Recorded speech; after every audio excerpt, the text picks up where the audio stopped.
স্বাধীনতার পর ৩২ মাসে আমরা যা কিছু করেছি বন্যায় এসে সব ধ্বংস করে দিয়েছে, দুঃখ করে বললেন বাংলাদেশের প্রধানমন্ত্রী শেখ মুজিবুর রহমান। তার মতে বন্যা পাকিস্তানের ২৫ বছরের অবহেলার ফল ছাড়া আর কিছু নয়।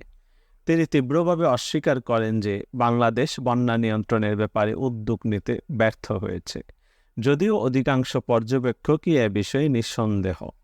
উপরন্তু শেখ মুজিব ফের আশা করছেন যে বহির্বিশ্ব বাংলাদেশের জাতীয় বিপর্যয়ে সঠিকভাবে সাড়া দেবে।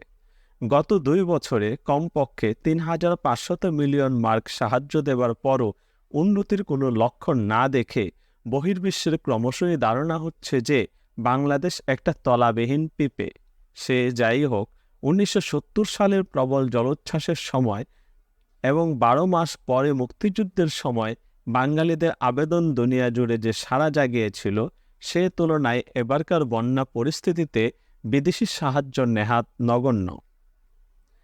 এ সময় জরুরি অবস্থা মোকাবেলার জন্য ঢাকা যেখানে বৈদেশিক মুদ্রায় ৭৯৩ মিলিয়ন জার্মান মার্ক ও আরও ৩৯৩ মিলিয়ন জার্মান মার্কের প্রয়োজনীয়তার কথা বলেছে, সেখানে আজ পর্যন্ত দ্রব্যাদি সহ ২৫ মিলিয়ন মার্কও এসে পৌঁছেনি।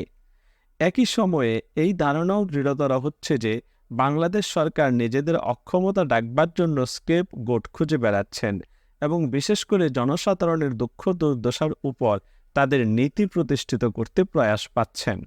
অদ্ভুত ব্যাপার এই যে সরকার এবছরের বন্যার ক্ষয়ক্ষতির যে হিসাব দিয়েছেন তা চলতি বছরের উন্নয়ন পরিকল্পনার ঘাটতির প্রায় সমান। প্রকাশ থাকে যে সে ঘাটতি অর্থ দফতর যে কোনোভাবে বৈদেশিক সাহায্য পূরণ করতে চেয়েছিলেন। বন্যায় আক্রান্ত হওয়ার আগেই বাংলাদেশে দেউলিয়াপনার ছায়া দেখা যাচ্ছিল।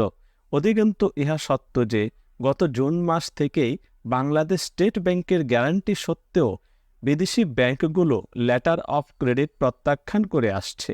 এক কথায়, বাংলাদেশ সরকার যদি বিদেশে বিশ্বাস জন্মাতে অপারগ হন যে ভবিষ্যতে বৈদেশিক সাহায্যের সঙ্গে আভ্যন্তরীণ প্রচেষ্টা আরও ব্যাপক হবে, তাহলে দেশ অপ্রতিরোধ্য গতিতে দেউলিয়াপনার দিকে এগিয়ে যাবে।